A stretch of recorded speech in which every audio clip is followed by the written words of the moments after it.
All right, ready to dive in.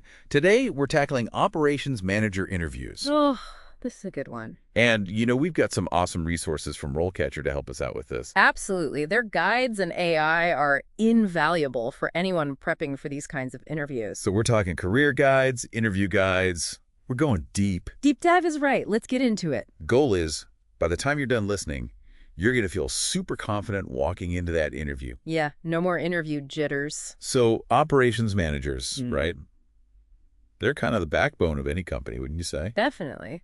They're the ones making sure everything runs smoothly, that all the pieces fit together. It's more than just like, keeping things organized though, right? Right. It's a lot more than that. You're leading teams, strategizing, solving problems. It's a big job. And speaking of the interview, RoleCatcher has 8 common questions they say come up a lot. Oh, that's helpful. Those are usually the ones that trip people up. Exactly. So first one, what do you think are the key skills and traits required for an operations manager? Okay, classic question. Seems simple enough, but there's definitely a right and a wrong way to answer this. I bet. You can't just list off a bunch of skills. No, you need to show you really get what the role is about. Like you said, it's much more than just being organized. So how do you answer it in a way that really wows them? Well, you want to tie those skills and traits back to what an operations manager does. Give me an example. Okay, so instead of just saying leadership, you could say, an effective operations manager needs strong leadership to guide their team, anticipate challenges, and make sure everything aligns with the company's goals, big picture stuff. Ah, so you're showing them you get the big picture. Exactly. You're not just listing skills, you're explaining why those skills are crucial for this specific role. Okay, I like that. But what if they dig a little deeper? Like with a follow-up question, Yeah. for sure they'll do that. Yeah, like something like, can you give me a specific example of how you demonstrated leadership in a tough spot? Ah, yeah, they want to see you in action. So what do you do? Well, think of a time when you really had to lead your team through something challenging. Maybe a crazy deadline, a sudden change in plans, some kind of conflict. Something that really put your leadership to the test. Exactly. Then walk them through it step by step. What did you do? How did you handle it? What was the outcome? Don't just say you're a leader, show them. All right, so for instance, you could say something like, in my last role, we had this major supply chain issue that could have delayed a product launch. I knew I had to step up, so I rallied the team, came up with a backup plan, and we managed to launch on time. Perfect. You gave a concrete example, you showed them what you did, how you led, and the positive result. That's what they're looking for. That makes sense. All right, so we tackled the first question. What's next? Let's see.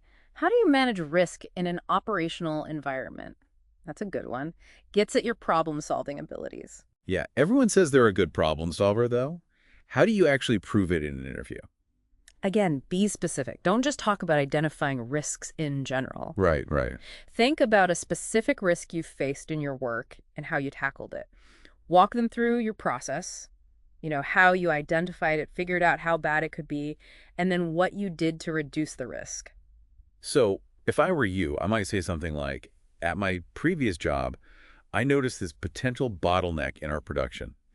I knew it could cause serious delays, so I analyzed the workflow, found the root cause, and put a new system in place. Ended up boosting efficiency by 20%, eliminated a bottleneck completely. That's a great example, and you quantified the results. That 20% increase, that's concrete proof of your impact. Numbers always help. Yeah. I bet they might have follow-up questions for this one too, right? Yeah, they might ask about the challenges you faced implementing that new system, how you got everyone on board, that sort of thing. So be prepared to go a little deeper. Show you can handle the tough stuff, not just the wins. Absolutely. It shows you're thinking critically and that you learn from your experiences, both good and bad. Okay, that's 2 down. What's number 3 on our list? All right, this one's all about multitasking. How do you prioritize your tasks and responsibilities as an operations manager? Well, this is a big one. I imagine this role is all about juggling a million things at once. It is. Deadlines, resources, unexpected problems. You got to be organized and focused to handle it all. So how do you convince them you can handle the chaos? Share a real-world example of a time you had to juggle multiple priorities and how you kept everything on track. Okay, so let's say there's this sudden surge in orders on top of everything else you're already dealing with. How do you handle that? You could say something like, first, I assessed how urgent the new orders were and how they'd impact our existing commitments. Then I brought my team together, explained the situation clearly, and we worked together to shift resources, adjust deadlines, and make it all work. We met the new demand without sacrificing quality or dropping the ball on other projects. That's great. You show them you can adapt, think on your feet, and lead your team through a tough spot. Exactly. And you highlighted your communication skills, which are key in any leadership role. Yeah, I'm guessing they might follow up with something like, how did you make sure everyone on your team was on board and understood what needed to be done? Oh, definitely. They want to see that you value communication and collaboration. It's not just about barking orders, it's about bringing your team along with you. Makes sense. All right, we're making progress here. What's the next question they might throw our way? Number 4 is about conflict resolution. Can you describe a time when you had to resolve a conflict or disagreement within your team? Conflict. Can't avoid it, especially when you're leading a team. Right, and this question is all about showing them you can handle conflict constructively. It's not about avoiding conflict altogether, it's about how you deal with it when it arises. So what kind of example should you give? Think of a specific conflict you resolve successfully. Something that highlights your communication skills, your ability to listen and empathize, and your knack for finding common ground. Okay, let's say two of your team members have completely different ideas about how to approach a project, and it's causing tension. How would you handle that? You could say, I brought them together, gave each of them a chance to explain their ideas and concerns. I made sure to really listen to both sides, understand where the disagreement was coming from, and then guided them toward a solution that incorporated the best of both ideas. So it's about finding that win-win solution, right? Making sure everyone feels heard and that their ideas are valued. Exactly. It's not about imposing a solution. It's about facilitating a discussion and guiding everyone toward a positive outcome. Right. This is really helpful. I'm starting to feel more prepared already. What's next on the interview question hit list? Let's see, number 5. How do you measure the performance of your team, and what metrics do you use? Okay, so now we're getting into the data-driven side of things. This is where you have to show you're analytical and strategic. Exactly. They want to understand how you use data to track progress, identify areas for improvement, and make those informed decisions. It's all about performance management. So should you have specific metrics prepared in advance? Or does that sound too rehearsed? It's good to have a few key metrics in mind that are relevant to the role and the company. Things like on-time delivery rates, production efficiency, defect rates, customer satisfaction scores. Metrics that show you're focused on efficiency and effectiveness. Right. It's about demonstrating that you understand how data can be used to drive operational excellence. Okay, so I could say something like, I use a balanced scorecard approach to track both financial and non-financial metrics. I closely monitor things like on-time delivery to make sure we're meeting customer expectations, but I also prioritize employee satisfaction to create a positive and productive work environment. Would that work? That's a great example. You've explained your approach, given specific metrics, and even tied it back to bigger goals like customer satisfaction and employee engagement. Perfect. Okay. Okay, we got 2 more questions to go, right? Let's tackle those next. Sounds good. Let's do it. All right. Number 6, it's about change. How you deal with it. Oh, yeah. How do you manage change in an operational environment? That's a big one. Change is constant. It really is, especially these days. So they want to see you can not only handle it, but actually thrive in that environment. Become a change ninja. So what's the best way to show them you can do that? Think about a time you successfully navigated a big change at work.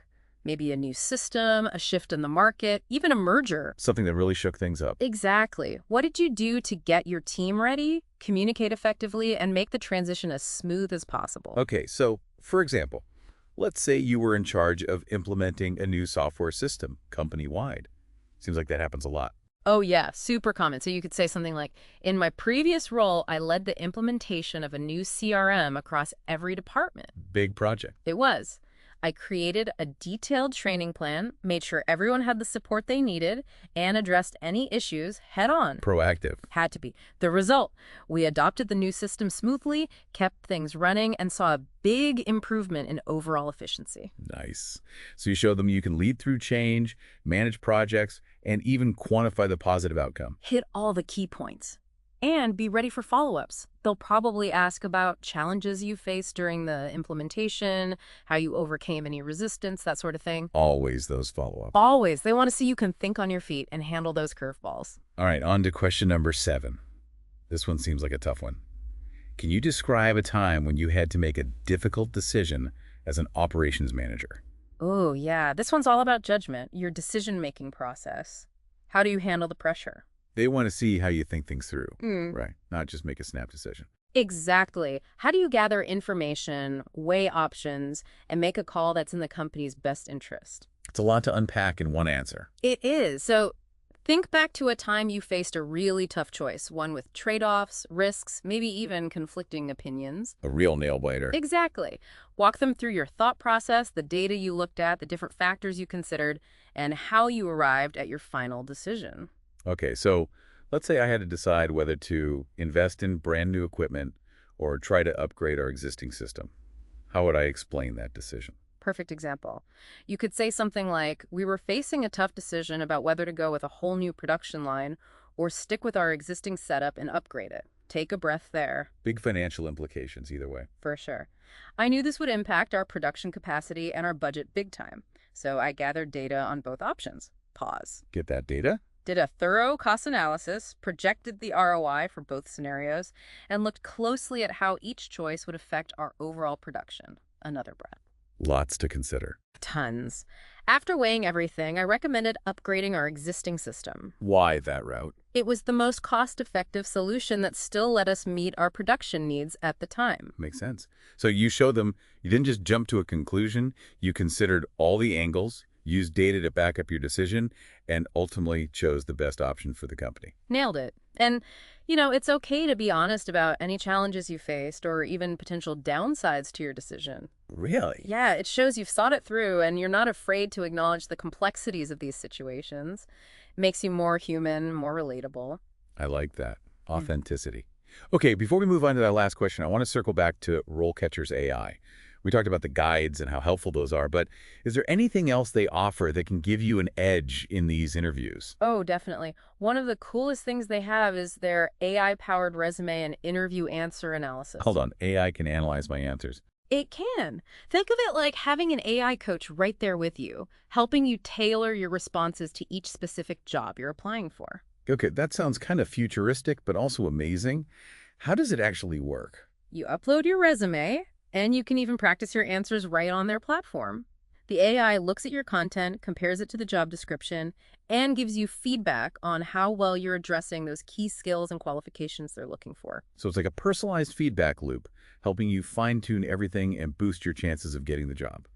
That's really cool. All right, let's dive into that final question, see what other strategies we can uncover for acing this interview. It can. It's like having a secret weapon, but a totally legit one. I like it.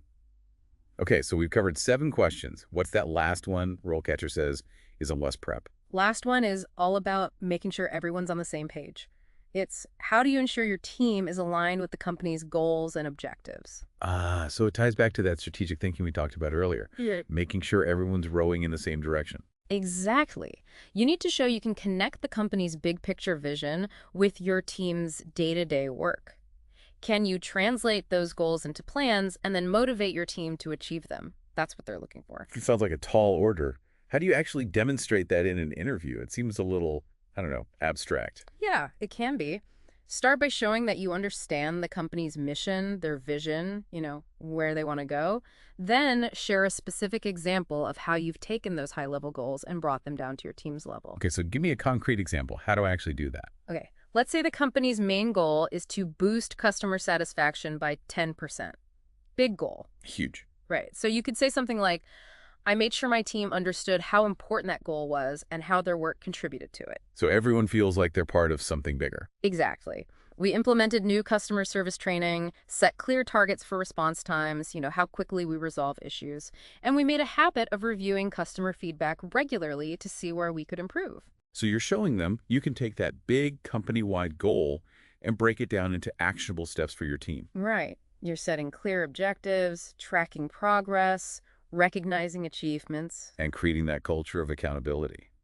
Yeah. I like it. Now, I bet they might ask some follow-up questions here too, right? Like how you keep your team motivated to achieve these goals. Oh, for sure. They'll want to know how you keep everyone engaged, especially when it comes to those larger company goals. It's not just about telling people what to do, it's about inspiring them. Right, and making them feel like they're a valued part of the team and that their work matters. This has been so helpful. I feel like we've covered so much ground today. We have, from those common interview questions to the insights in the career guide, and even how RoleCatcher's AI can help you prepare. It's a lot. It is, but it's all valuable stuff. So to our listener out there, the one who's gearing up for that operations manager interview, what would you say is the most important thing to remember? Like the one key takeaway? I'd say it's to really show them you understand the role, like deeply understand it. It's not about just rattling off skills.